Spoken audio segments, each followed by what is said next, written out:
भारतवासियों, मैं इस सरजमीन को सलाम करता हूं। ये वो सरजमीन है जिसने आजादी के वो बुलंद नेता पैदा किए जिन्होंने अंग्रेजों को यहां से भगाया।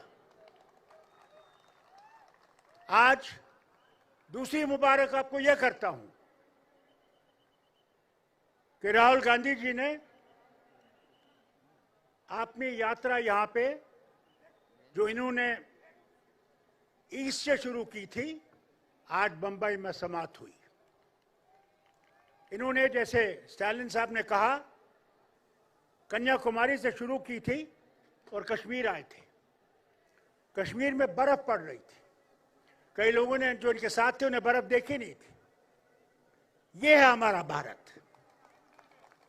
कश्मीर से कन्याकुमारी और मणिपुर से मुंबई, ये भारत है। याद रखिएगा कि आप वोट जो आपके पास है, वो वोट उनका है, उनका खून लगा है उन्हें जिन्होंने इस भारत को आजाद किया।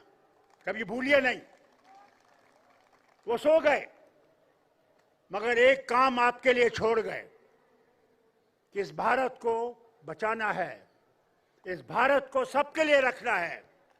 वो हिंदू हो, मुसलमान हो, सिख हो, ईसाई हो, बौद्ध हो, जो भी है वो भारतीय है, भारतीय है, भारतीय है। इससे बड़ी बात यह है, उस वोट का आपको बचाना है। ये मशीन जो है ये चोर है। मेहरबानी करके उस मशीन को देखिएगा। जब आप अपना बटन दबाएं, जो कागज वहां से लिखेगा वो देखिए कि आपका वोट उसमें है या दूसरा वोट गया है। हमने बहुत शोर किया, कहा वापस कागज का लाओ, इस मशीन को हटाओ। मुझे उम्मीद है जब इंडिया गठबंधन की गवर्नमेंट आएगी उसमें यह मशीन खत्म हो जाएगी।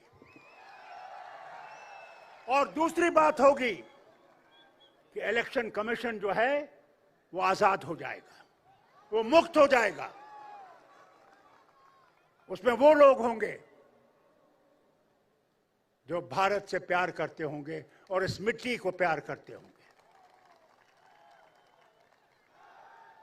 बहुत चुनौतियां हैं, उन चुनौतियों का हम सब ने मुकाबला करना है। जितने भी लीडर यहां बैठे हुए हैं, हमने इकट्ठे इस किश्ती को चलाना है और इस किश्ती को डुबाने के लिए बहुत लोग खड़े हैं, उनका ख्याल रखिएगा।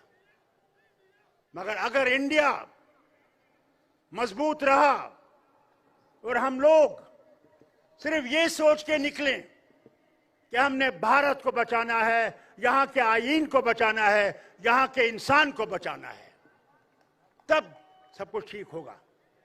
आज फिर से मैं मुबारक करता हूं राहुल को और इसकी उस सारी टीम को जिन्होंने भारत को आज देखा है। दिल्ली में बैठ के भारत नहीं दिखता, भारत गांव में जाके दिखता है, जैसे इन्होंने देखा। इन्होंने उनसे गले लगाया जिनसे कभी किसी ने गले नहीं लगाया होगा। समझ लगे उनके पास है क्या, कहां पहुंचे हैं। भाई लोगों, आज मैं पूछता हूं आपसे, वो जो तेल है, डीजल हो या पेट्रोल हो, उसकी कीमत कितनी है?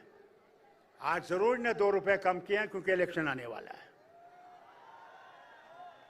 गैस का सिलेंडर कितना महंगा है? आज 400 रुपए कम किए हैं, इलेक्शन आने वाला। जो इलेक्शन अगर ये आ गए तो खुदा ही जाने ये सिलेंडर कहां पहुंचेगा। आपके खाने की तेल की कीमत पूछिए अपनी मां से, बहन से, बीवी से। उसे पूछिए कि सब्जी की कीमत क्या है, कहां पहुंच गए हम। जो चिल्लाते थे कि हम यहां गरीबी दूर करेंगे, क्या आज गरीबी दूर हो गई? कि 80 करोड़ हमारे लोगों को अनाज मुफ्त देना पड़ता है, तो गरीबी कहां गई? बेकार हमारे जवान हैं, लड़कियां और लड़के पढ़े लिखे, कोई उनकी तरफ सुनवाई नहीं है। कब तक ये चलेगा? कब तक हम इस मुसीबत को देखते रहेंगे और चुप रहेंगे? आज वक्त आ गया है कि हम इकट्ठे होके संविधान को बचाएं और इस भारत की जो परंपरा है उसको बचाएं। ये आप तक है। मैं यही ऊपर वाले से मांगता हूं कि आपको हिम्मत दे कि आप अपने आप को और सबको निकालें और वोट डालें।